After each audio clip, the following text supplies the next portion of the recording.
안녕하십니까, 임원일 목사입니다. 오늘은 역사서라고 보통 우리가 나오는 이제 신명기 역사서 그 다음에 역대기 역사서라고 보통 얘기하죠. 역대기, 상하, 에스라, 느헤미야. 사실 요 네 권의 책은 처음 강의 때 말씀드렸습니다.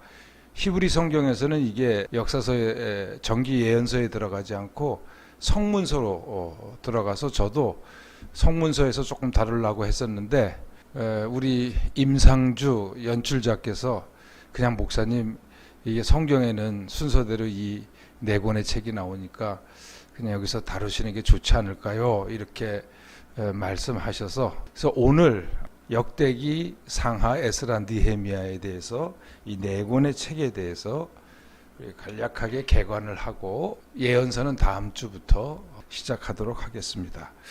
우리가 역대기서들을 역대기적인 시각에서 쓴 역사서들을 이해하려면 다시금 우리가 구약성경에 배경되는 구약성경의 역사를 다룰 때 했었던 그 도표들을 한번 보면서 큰 흐름 몇 가지만을 이야기를 짚고 넘어가야 될 것 같아요. 그래서 여러분 이제 화면에 뜨는 연대기들을 한번 이렇게 보면서 구약의 큰 흐름을 다시 한번 생각해 주시기 바랍니다. 기억해 주시기 바라요. 자, 주전 722년에 어떤 일이 일어났죠?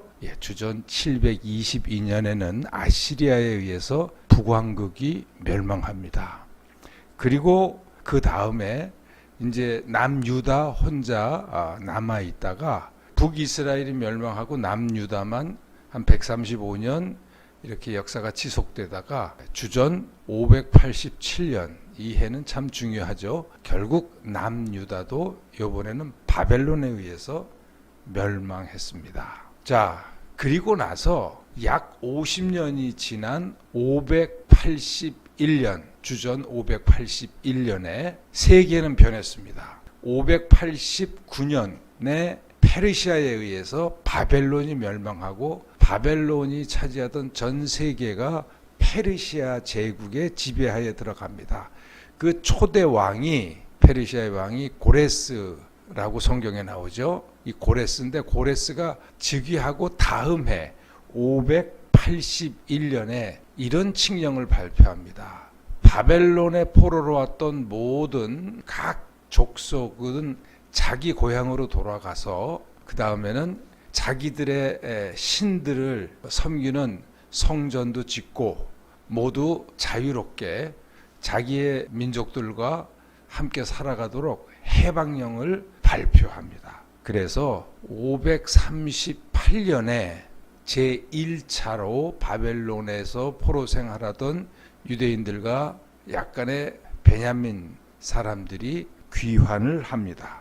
그리고 귀환을 해서 여러 방해를 받다가 주전 520년에서 515년까지 5년 동안 성전을 건축합니다.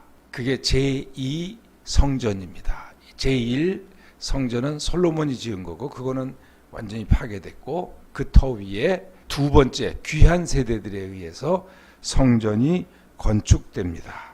그리고 나서 50년도 훨씬 지난 후에 우리가 에스라서에 그 이름이 나와 있는 에스라라는 학사, 즉 율법을 연구하는 사람이 귀환을 합니다. 그때 이제 에스라와 함께 많은 사람들이 또 귀환을 하는데 예루살렘으로 돌아오는데 이걸 제2차 귀환이라고 합니다. 그런데 이 458년 에스라의 귀환 연도에 대해서는 아주 문제가 많아요. 그러나 우리가 뭐 그것까지 구체적으로 다룰 수는 없고 하여튼 458년 그리고 나서 약 13년 후에 페르시아 궁정의 고위 관리였던 느헤미야가 총독으로 예루살렘에 옵니다.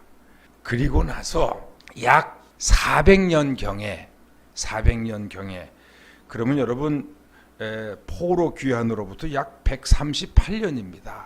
138년이 지난 400년경에 지금 우리가 소위 역사서의 끝부분에 가지고 있는 열왕기 상하와 에스라 느헤미야서가 작성, 쓰여진 것으로 모든 학자들은 의견이 일치하고 있습니다. 400년경에. 그러니까 여러분 폭 귀환을 하고도 오랜 시간이 지난 후죠. 원래 에스라 느헤미야는 한 권의 책으로 쓰여졌는데 캐톨릭의 유명한 성서 첫 역본이 있습니다. 신구약 성경을 라틴어로 번역을 했고 그것이 오랫동안 캐톨릭 성경의 경전이었는데 라틴어 역본이 그것을 번역한 제롬 때 제롬이 처음으로 에스라서와 느헤미야서를 나누어서 별도의 책으로 번역을 했기 때문에 그때부터 그 제롬의 순서에 따라서 우리도 이제 에스라 느헤미야서를 별개의 책이지만 워낙 이 두 권은 고대 70인역이라든가 그런 다른 사본들에 보면 하나의 성경책으로 쓰여졌습니다. 자, 그래서 제2성전이 건축이 되고도 약 100년이 지난 이후에 최종적으로 완성된 책이 역대기 사가가 쓴 4권의 책, 우리가 가지고 있는 역대기 상하, 에스라 느헤미야서인데 이 역대기 사가가 쓴 4권의 책의 특징적인 모습이 있습니다. 아마도 여러분들이 다 경험했을 텐데 역대기 상의 첫 페이지를 딱 열면은 9장 34절까지 1장 1절에서부터 역대기 9장 34절까지 계속되고 있는 족보에 깜짝 놀라게 됩니다. 아담 때로부터 시작해서 바로 역대기 사가 시대까지의 제사장들과 레위인들의 족보들까지 아브라함 물론 다윗을 다 거쳐서 계속되고 있는 것을 보고 있습니다. 특히 여기서 이제 강조되는 게 제사장 가문만이 아니라 레위인들의 족보가 상세히 나오는데 이 레위인들이 강조돼서 레위인들이 따로 제사장 가문하고 따로 그 족보가 나오는 것은 역대기나 에스라 느헤미야서를 읽는데 아주 중요한 내용입니다. 왜냐하면 이제 조금 이따 말씀드리겠지만 이때는 레위인들, 제사장을 뺀 레위인들이 성전 체제에서 아주 중요한 역할을 합니다.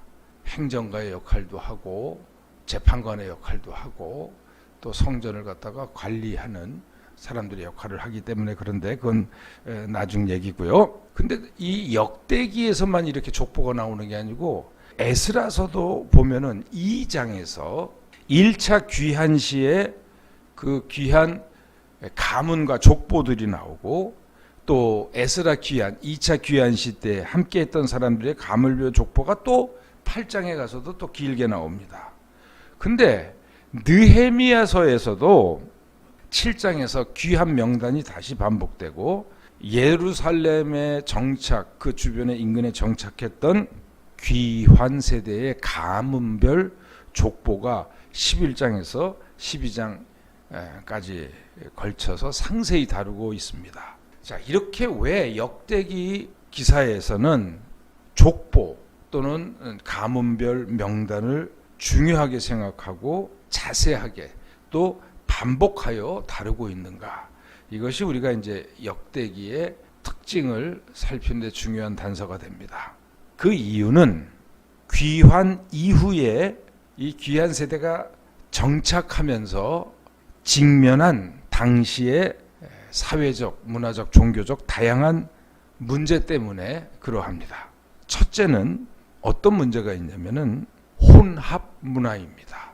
혼합 문화. 북이스라엘 지역은 주전 722년 아시리아에 의해서 망한 후에 당시 아시리아는 아주 피정복자들에게 아주 강압적인 정책을 썼는데 그 중에 하나가 혼혈 정책입니다. 혼혈 정책은 뭐냐면 각 그 나라, 각 민족, 각 지역의 민족적, 인종적 또 문화적인 그 정체성을 말살시키려고 강제로 이주시키면서 타민족 간, 타인종 간, 타문화 간 브리딩, 혼혈 정책을 썼습니다. 결혼을 강제로 해서 피를 섞고 그러면서 그 민족적인 특징을 말살하려고 했던 게 아시리아의 정책인데, 이건 마치 우리나라에서 여러분 일제가 창씨를 개명해서 한국말을 못 쓰게 함으로 인해서 우리 민족 정신을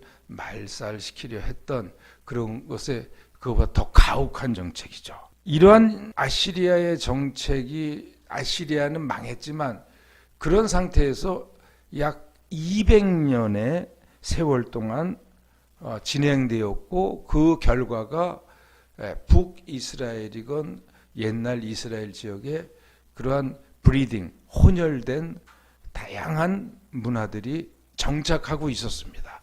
귀한 세대가 돌아왔을 때는.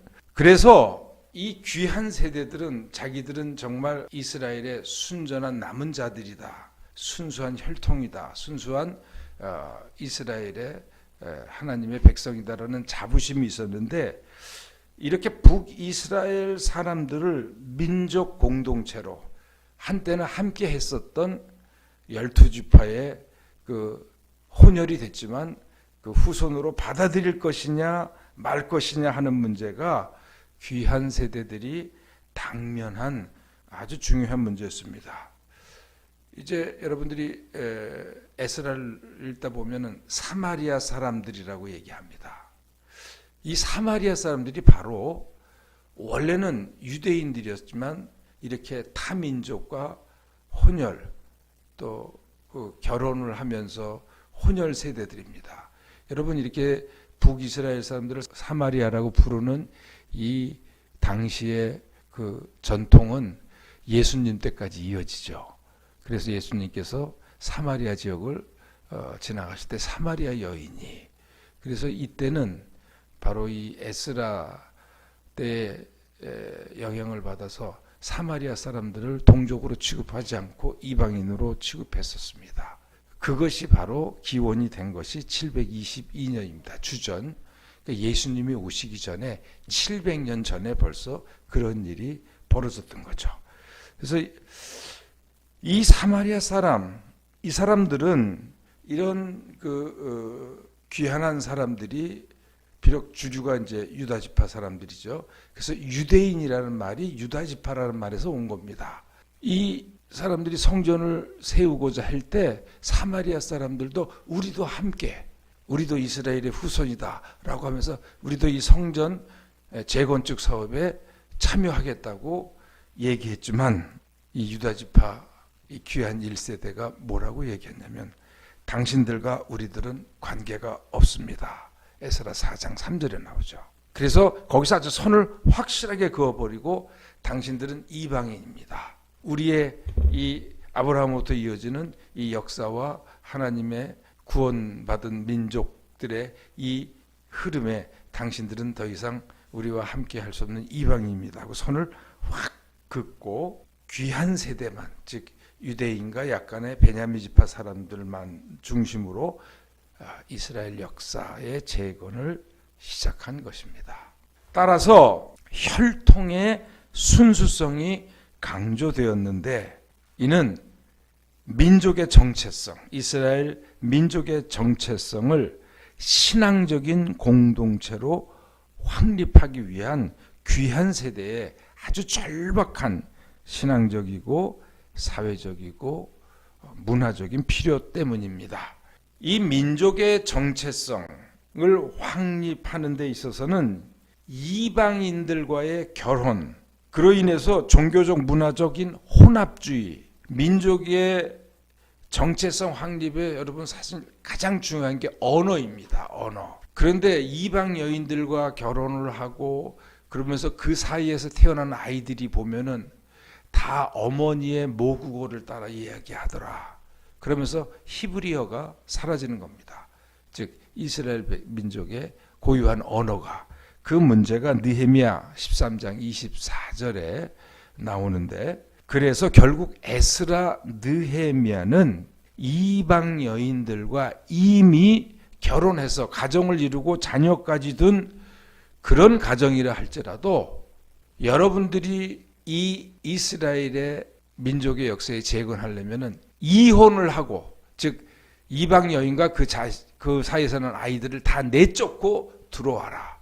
그것을 선서까지 시키고 약속까지 받으면서 민족의 정체성 확립을 세우려고 합니다. 이것은 오늘날 우리의 견지에서 보면 도저히 이해할 수가 없는 거죠. 이 민족의 신앙의 정체성을 세운다 그래서 가정을 강제로 이혼시키고 이방 여인들과 그 자식들을 이 공동체에서 쫓아내는 그러한 극단적인 방법까지 사용할 수밖에 없었던 것은 그 당시에 다시 돌아왔지만 이 다시 이스라엘 백성의 역사를 맥을 읽는다는 것이 그만큼 어려웠었던 것입니다. 두 번째로 또 중요한 것은 귀한 세대에게는 왕이 없었습니다. 이 페르시아 제국을 세운 이 고레스 왕은 아시리아나 바벨론은 강압 정책을 썼지만, 민족 말살 정책을 썼지만, 이 제국 치하에 각 민족에게 아시리아와 바빌론과는 다르게 문화와 종교적인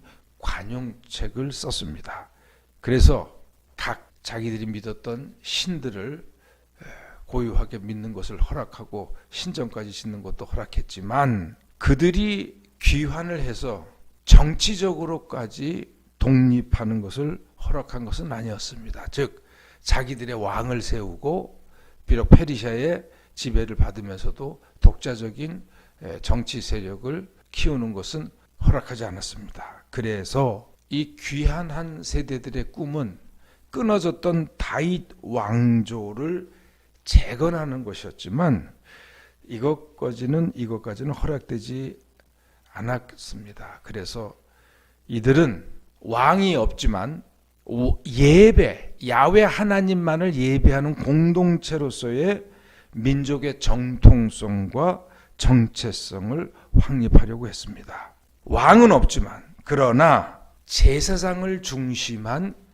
이 성전 체제, 이것을 새로운 이스라엘 역사의 중심으로 세우려고 노력했고, 그렇기 때문에 이 제사만이 아니고 이스라엘의 여러 질서, 사회 질서를 관장하는 레위인들의 역할이 어느 때보다 중요하게 되어서 레위인들의 족보도 그렇게 세세하게 기록했던 것입니다. 이 율법, 토라를 중심한 예배 체제, 그 당시에는 제사죠. 제사, 하나님께 드리는 예배의 체제 확립이 절실한 문제였기 때문에 그들은 그들의 지난날의 역사를 다시 해석하였습니다.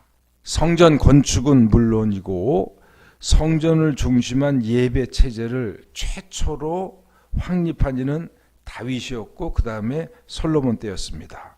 그래서 역대기 사가는 이 다윗과 솔로몬 두 왕을 모범으로 삼아서 역사를 다시 쓴 것입니다. 사무엘 상하, 열왕기 상하의 책을 두루마리죠. 그 당시에는 자신들이 쓰고 있는 책상 위에 펼쳐놓고 역사를 다시 해석해서 쓰되, 그들은 당시의 상황, 즉 예배를 재건하는 이 엄청난 과제에 맞춰서 역사적인 그 전승을, 즉 사무엘 상하나 열왕기 상하에 있는 내용들을 과감하게 생략하기도 하고 수정하기도 하고 또 거기에는 없는 새로운 자료들을 또 덧붙이기도 했습니다. 그래서 B.W. 앤더슨은 구약성서 이해라는 아주 유명한 책에서 이런 말을 합니다. 역대기 사가들이 사무엘 열왕기의 전승을 다루면서 어떻게 선택하고 어떻게 생략하고 그 내용을 어떻게 수정했는지를 살펴봄으로써 역대기 사가들의 신학적인 경향을 알 수 있다고 했습니다. 그러면서 계속해서 역대기 사가의 저작은 근본적으로 이스라엘 역사의 수정판 또는 재해석이다. 이 역대기 기자들은 하나의 중심적인 확신, 즉 이스라엘이 교회, 곧 예배 공동체가 되도록 부르심을 받았다는 확신에 지배되어 있었다. 넓은 의미에서 이스라엘은 제사장들의 왕국, 거룩한 민족. 여러분, 이거는 출애굽기 19장 6절에서 하나님과 시내산에서 첫 계약을 할 때 하나님께서 말씀하신 거죠. 내가 너희들을 제사장 나라, 거룩한 민족으로 열국 중에서 너희들을 뽑았다. 이런 거기서 나오는 그 중요한 내용, 대제사장들의 왕국이요, 거룩한 민족. 즉 자기들의 삶 전체가 하나님의 예전, 즉 예배 또는 하나님에 대한 거룩한 공동체가 되어야 한다. 거룩한 공동체로서의 백성이 되어야만 했다고 생각하기 때문에 그들은 그러한 시대의 새로운 정체성, 또 역사적인 사명, 또 성서적인 해석에 입각해서 이 역대기 또 기사를 사무엘 상하, 열왕기 상하를 과감하게 생략하기도 하고 추가하기도 하면서 새롭게 쓴 것입니다. 역사는 항상 재해석되는 겁니다. 재해석. 신명기 사가들은 나라가 망하자마자 왜 우리가 망했을까 하면서 역사를 하나님 말씀에 비춰서 해석하면서 썼듯이, 또 이 역대기는 그로부터 한참 후에 약 거의 200년 후에 이 나라를 재건하고 새로 세워진 성전 체제에 입각해서 이스라엘의 역사는 앞으로 계속되어야 된다. 그거는 왕이 없는 제사장, 즉 예배 공동체로서의 이스라엘 역사가 계속되어야 된다. 이러한 시대적인 사명에 입각해서 그들의 역사를 또 다시 새롭게 해석한 것이죠. 모세 오경을 다루면서 이런 말씀을 드렸었죠. 모세 오경의 최종 편집자가 제사장계 기자임을 말씀드린 바 있었죠. 즉 피문서 신학이다. 창세기, 출애굽기, 레위기, 민수기에 나오는 많은 제사에 관련된 규정들, 성결법전이라든가 레위기에, 또 족보에 관련된 많은 군데군데의 기사들, 이게 다 바로 그 바벨론 포로기를 거쳐 최종적으로 쓰여졌고 귀한 세대의 역사 해석과 역사 재건의 토대가 되었던 신학이 바로 이 제사장계 신학입니다. 제사장적인 관점에서 신앙을 해석하는 이 제사장계 신학은 다윗 왕조 때부터 발전되어 왔습니다. 왜? 다윗 왕조 때 제사장 이 제도가 확립되어 있고, 거기서 왜 우리가 하나님께 예배를 드리고, 즉 제사를 드리고 예배 공동체로서 그 정신을 신학적으로 쭉 그때부터 정리했고 내려온 그런 전승들이 있죠. 아주 오래된 신학입니다. 여러분 이제 예언서에 가서 말씀드리겠지만, 예레미야는 하고 또 동시대에 살았지만 에스겔 선지자는 독특한 시각에서 내용적으로는 예레미야와 결론적으로는 똑같은 예언을 하지만 그 예언을 전하는 언어나 문구가 전혀 틀립니다. 왜 그렇습니까? 바로 에스겔은 제사장 가문의 후손이기 때문입니다. 그래서 그는 어려서부터 아버지 할아버지로부터 뼛속에서부터 이 제사장적인 하나님을 경외하는 이 신학에 물들어 있고, 그런 용어들, 그런 삶이 배어 있기 때문에 하나님의 말씀을 받아서도 바로 그러한 언어로, 제사장적인 그런 언어들로 표현을 하는 것을 이제 우리가 에스겔서를 읽다 보면 느낄 수 있는데, 바로 이런 것들이 제사장계 전승입니다. 신명기적 신학의 역사를 해석하는 글이 신명기의 글들이었다면, 이제 예언자로서는 이 신명기의 예언자, 대표적인 예언자가 바로 예레미야죠. 제사장적인 신학이 역사를 해석하여 전해주는 글들이 바로 제사장계 문서들입니다. 바로 역대기 상하, 에스라, 느헤미야가 이 제사장계 문서로 크게 분류가 되죠. 이런 다양한 글들이 구약 성서에 함께 공존하고 있다는 것은 놀라운 하나님의 은혜입니다. 왜냐하면 어떤 한 시대이건 어떤 한 인간 집단의 생각과 관점을 가지고 그 하나님의 깊고 넓은 섭리, 역사를 통해서 드러나고 있는 그 섭리를 다 해석해낼 수가 없기 때문입니다. 다양한 시대에 다양한 사람들에 의해 다양한 신앙의 관점에서 하나님의 섭리와 구속의 역사를 해석한다는 것은 좀 더 온전한 하나님의 뜻을 우리로 하여금 깨닫게 하는 것입니다. 이것은 마치 신약에서 한 번 예수님의 삶과 죽음과 부활의 의미를 네 개의 복음서가 서로 다른 각도에서 서로 다른 신학적인 빛깔, 관점에서 전하여 줌으로써 우리가 좀 더 풍성한 예수님의 삶과 죽음과 부활의 의미를 깨닫게 되는 것과 똑같은 이치입니다. 그저 우리에게 마태복음 하나만 있었다면, 그저 우리에게 신명기의 역사서들 책만 있었다면 하나님을 이해하는 우리들의 지혜가 매우 좀 단조로웠을 것입니다. 그렇지만 처음 시간인가요? 두 번째 시간에 구약 성서를 들여다보면 다양한 지층들이 공존해 있다고 그런 말씀을 드렸는데 바로 그와 같습니다. 그 맥의 흐름들이 구약 성서를 크게 구성하고 있습니다. 그래서 그런 걸 우리가 좀 더 이제 알면 구약 성서를 아주 그 역동적으로 좀 폭넓게 읽을 수 있죠. 그런데 이렇게 깊고 넓으신 하나님을 자신들의 관점에서만 주장하고자 할 때 신앙은 또는 신학은 편협해지거나 왜곡되기가 쉽습니다.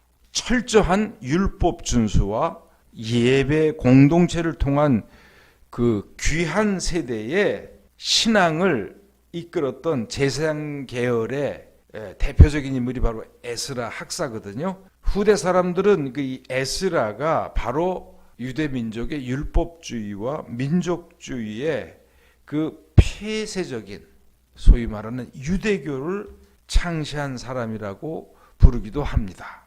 우리가 예수님의 이야기 사복음서에서 만나는 예수님 당시의 그 바리새파와 율법 학사들이 대표하고 있는 그 유대교의 기원이 바로 에스라에서부터 시작됐다고 말하기도 한다는 겁니다. 그렇지만 이는 에스라에 대한 그릇된 이해라고 생각합니다. 에스라는 그 시대의 그 암울한 종교적인 신앙적인 상황에서 이 하나님의 부르심을 받은 이 민족의 이스라엘 민족의 그 정통성을 오직 토라와 하나님을 향한 경건한 예배를 통해서 재건하려고 했을 뿐입니다. 다만 이 에스라의 신학을 꼭 에스라 한 사람은 아닙니다. 제사장 계열의 이 신학을 폐쇄적으로 유지하면서 새로운 시대를 향한 새로운 해석,